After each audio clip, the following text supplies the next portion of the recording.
This is to all those who've been listening to old-time radio that I've been podcasting for 12 years. It's time for you to purchase the old-time radio collection now at the lowest prices ever. 500 gigabyte external hard drive chock full of radio shows that we all love. And don't forget the bonuses. Here's my offer. I need everyone who hears my voice to go to oldtimeradiodvd.com to place your order today. With every order, I will include a comprehensive show guide with episode descriptions. Over 1,982 pages. This is truly once-in-a-lifetime deal. Place your order today at oldtimeradiodvd.com. You will be glad you did. And now we bring you another episode of Edgar Rice Burroughs' amazing story, Tarzan of the Apes. Tarzan drops from a tree, dashes down the beach toward the fighting men. The knife flashes downward. Tracy closes his eyes. It's the end. Tarzan's flying feet send silent sprays of sand shooting out behind him. Fango's arm, which is driving the knife downward into Tracy, is grasped by Tarzan, pulled back with a terrific jerk which almost pulls his arm out of its socket. The Chinaman is hurled from Tracy's body and sent sprawling backwards. Gates draws a knife and leaps upon Tarzan's unprotected back, but his shadow on the sand warns Tarzan. He whirls, catches the Cockney's upraised hand in his, and with his free hand he grasps the Cockney's throat. Tarzan's vice-like fingers close the man's windpipe. The Cockney's eyes bulge. His face turns a ghastly blue. He sinks to his knees, limp. Tarzan releases his death grip, and Gates pitches forward in the sand, unconscious, all but dead. For a second, Tarzan looks at his fellow men. His lip curls contemptuously. He turns to the others. Fango snatches the green jade bottle and runs for the jungle. Tracy's after him. Tracy knows that to return the bottle to Yount is the only way to save Jane, Clayton, and Professor Porter. The giant Chinaman is swifter by far than Tracy, who doggedly runs after him.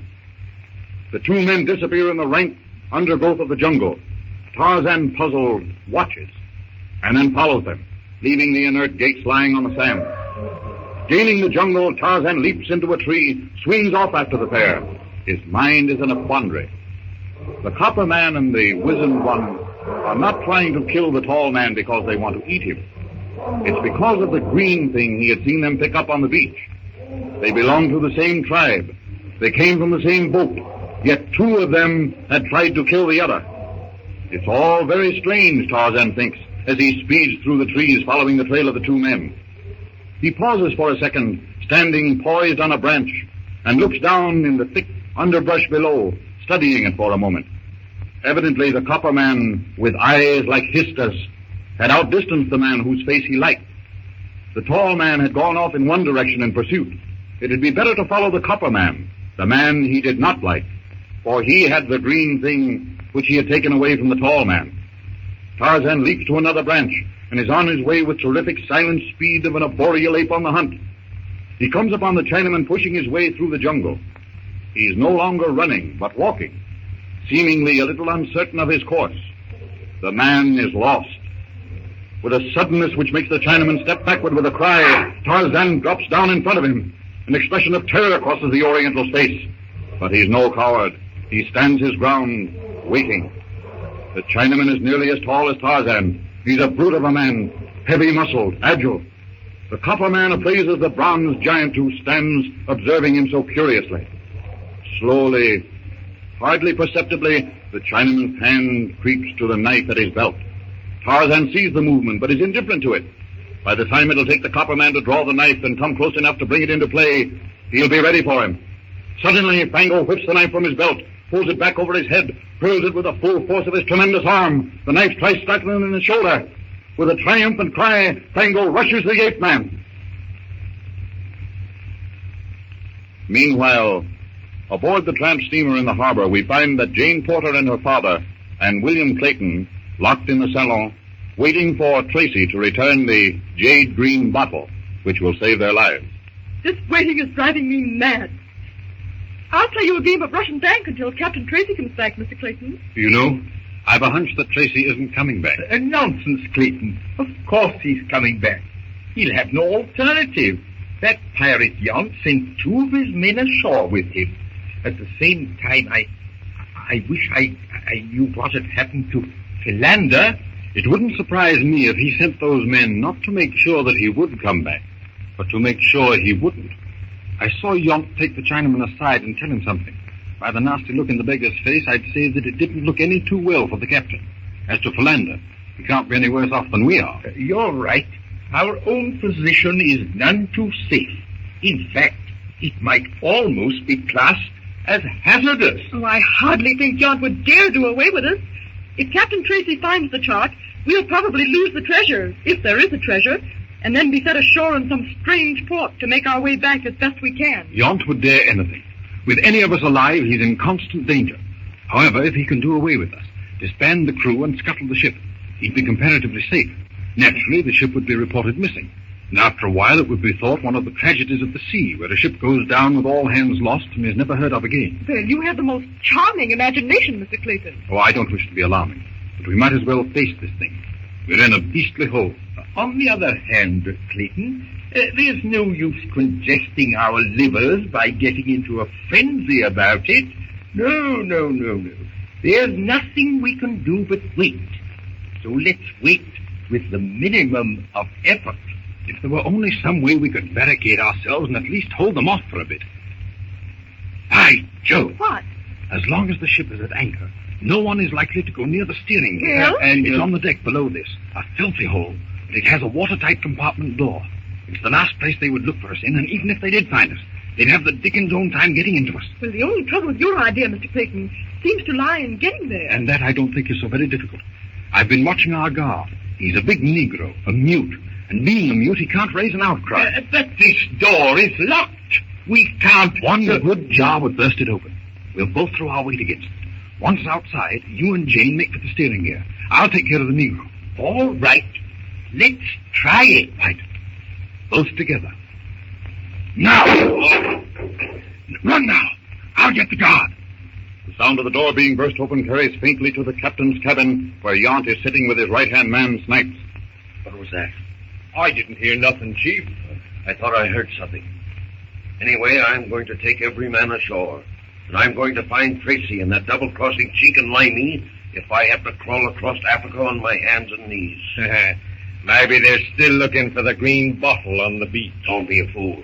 They found the bottle and the three of them have gone after the treasure. Tracy's got a smooth tongue. He talked them into running out on me. But I'll find them, and when I do, it'll be very artistic, Snipes. All hands on deck, and ship 'em all over the side. Shall I leave the dumb nigger to stand watch over the passengers? No. Ain't they liable to get away? No.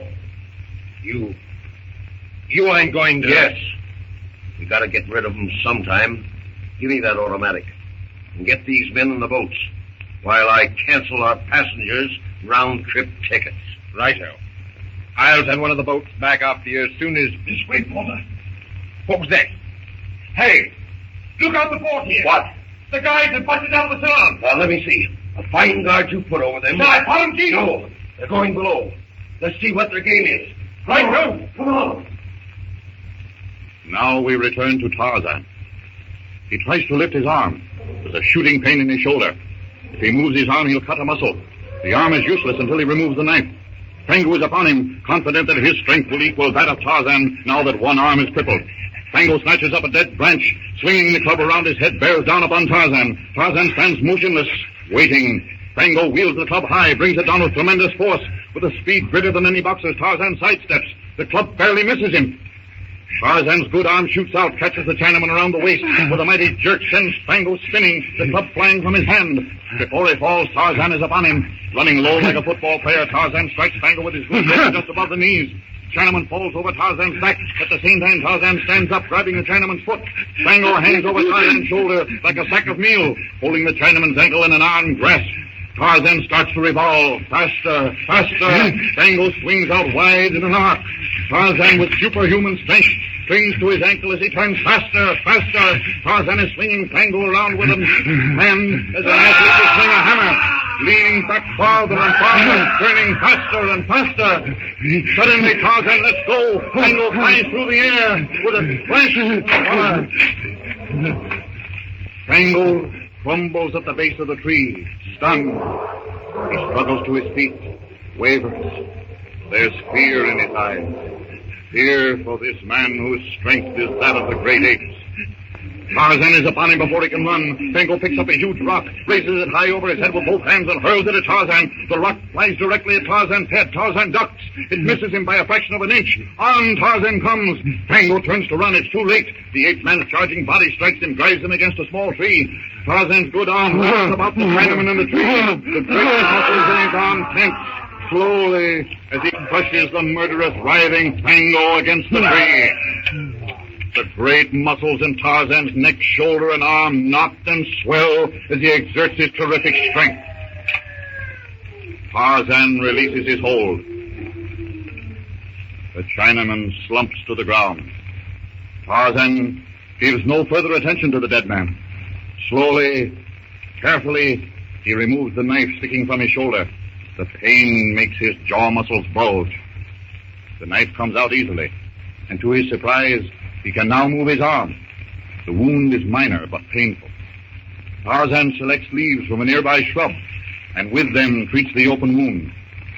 He turns his attention to the dead Chinaman, searches him until he finds the green bottle, and starts with never a backward glance at his victim to seek the tall man to whom the bottle belongs. Swinging with easy grace and miraculous speed, Tarzan comes upon Captain Tracy, hopelessly lost in a maze of undergrowth. A slight movement in the tall grass behind Tracy catches Tarzan's eye. A tawny shadow. Numa, the lion, crouched for a spring.